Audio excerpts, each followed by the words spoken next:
The morning sun cast long shadows across Hangar 7 when Sarah Chen pulled up in her beaten Honda Civic. She stepped out carrying a worn leather tool bag that had seen better days, her small frame lost in navy blue coveralls that seemed 2 sizes too big. "You've got to be kidding me," muttered Ryan Mitchell, adjusting his aviator sunglasses as he watched her approach. The lead pilot's voice carried easily across the concrete floor. "This is their emergency specialist?" His wingman Torres let out a low chuckle. "Maybe she's here to clean the windows." Sarah heard them. She was meant to, but she simply walked toward the massive CH-53 Super Stallion that sat in the center of the hangar like a wounded metal beast, its rotor blades drooping at an unnatural angle. From which city in the world are you watching this video today? If you enjoyed this story, consider subscribing to Silent Warriors for more tales of unsung heroes and unexpected expertise. "Ma'am," Ryan called out, not bothering to hide his condescension, "I think there's been a mistake. We called for a senior mechanic, not—" He gestured vaguely at her appearance. Sarah set down her tool bag with deliberate care and looked up at the helicopter's rotor assembly. Her eyes moved with systematic precision, tracking angles and stress points that the others couldn't see.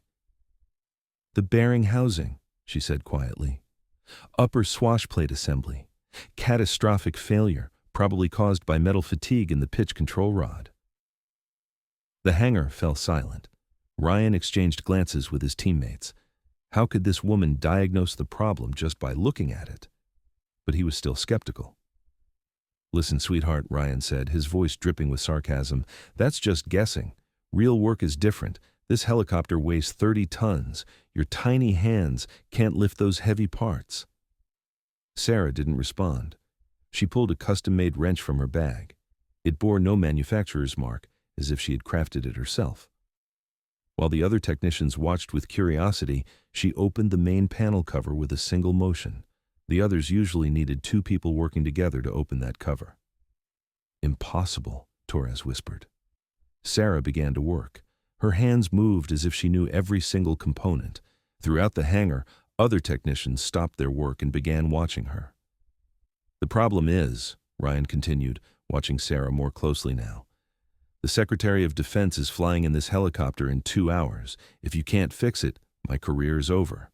Sarah paused. For the first time, she looked directly at Ryan. "How long have you been a pilot?"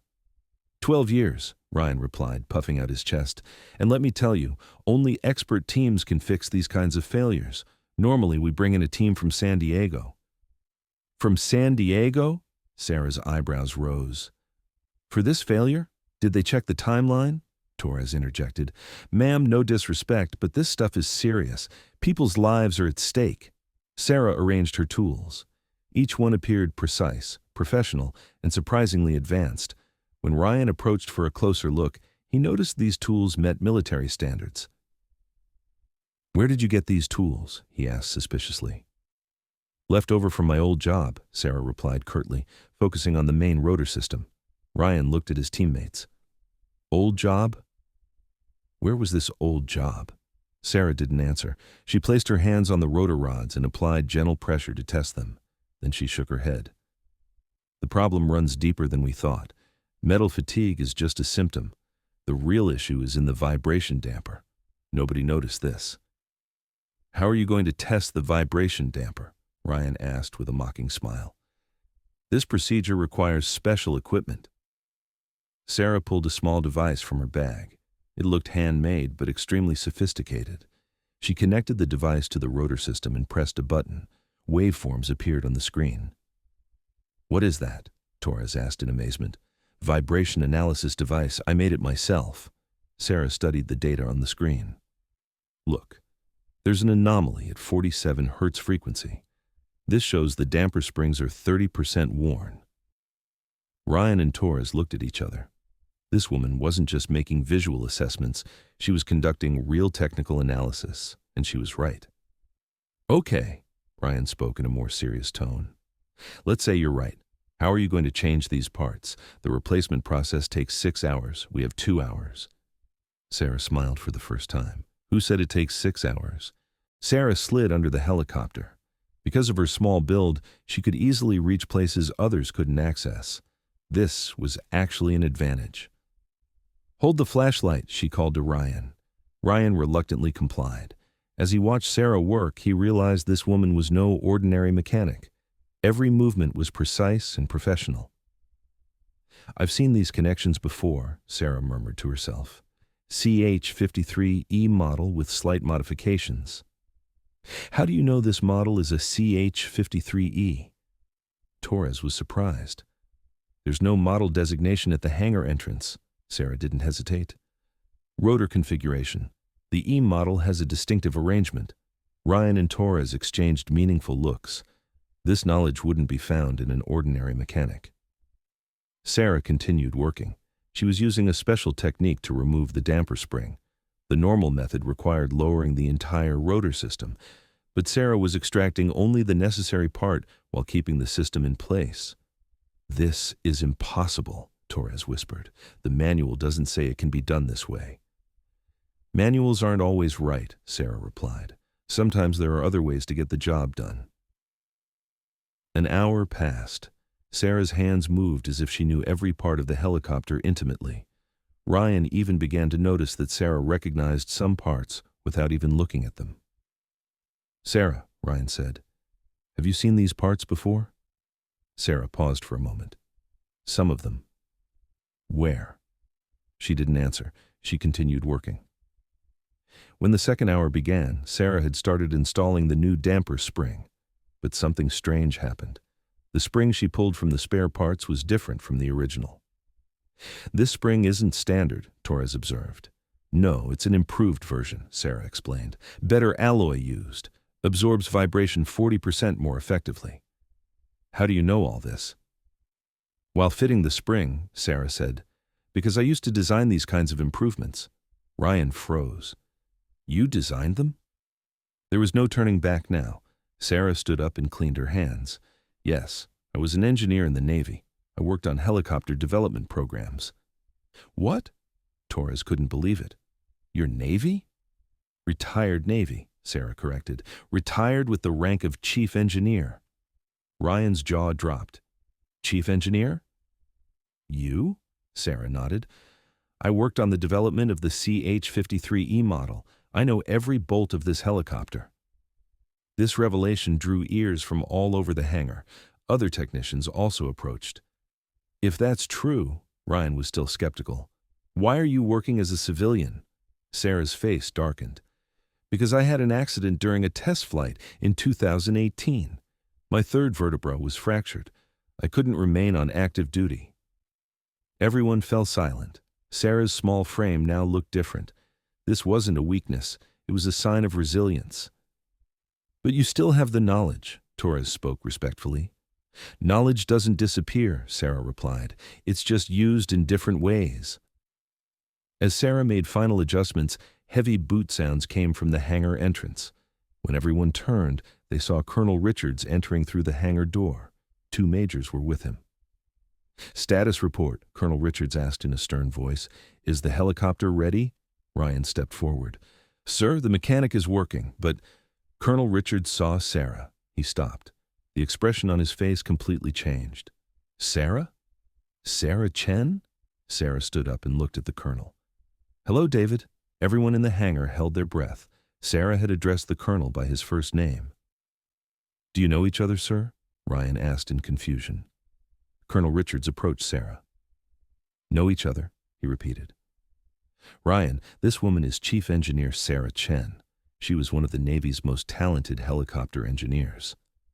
"But sir, she's just a mechanic." "Just a mechanic?" Colonel Richards was surprised. "Ryan, this woman worked on the main team in developing the CH-53 series. She's also a test pilot. She has a third-class pilot license." Torres couldn't believe it. "Test pilot," Sarah bowed her head humbly. "Formerly," Colonel Richards continued, "Sarah, when she worked at the Pentagon, developed safety protocols for 12 different helicopter models. We still use the manuals she wrote." Ryan stepped forward. "Sir, if that's true, why didn't she tell us?" Sarah answered. "Because nobody asked. And besides, it doesn't matter. What matters is getting the helicopter operational." Colonel Richards looked at the helicopter. Have you tested it? Not yet, sir, Sarah replied, but the systems are ready. We can do a test flight if you permit. Who will do the test flight? Sarah quietly raised her hand. I can do it, if you allow me, Ryan objected. Sir, she's not a test pilot. I mean, not anymore. Colonel Richards looked at Sarah. Sarah, how long has it been? 3 years. Is your license still valid? Yes, sir, I renewed it, Colonel Richards thought. Okay, you can do the test flight, but I'm coming too. Sarah nodded. Of course, sir. Ryan and Torres stared in amazement. This woman wasn't just doing mechanical work. Now she was going to do a test flight too. 30 minutes later, Sarah was in the pilot's seat. Her hands moved smoothly over the control panel. Colonel Richards sat in the co-pilot's seat. All systems normal, Sarah reported. Rotor speed optimal. Vibration damper working perfectly.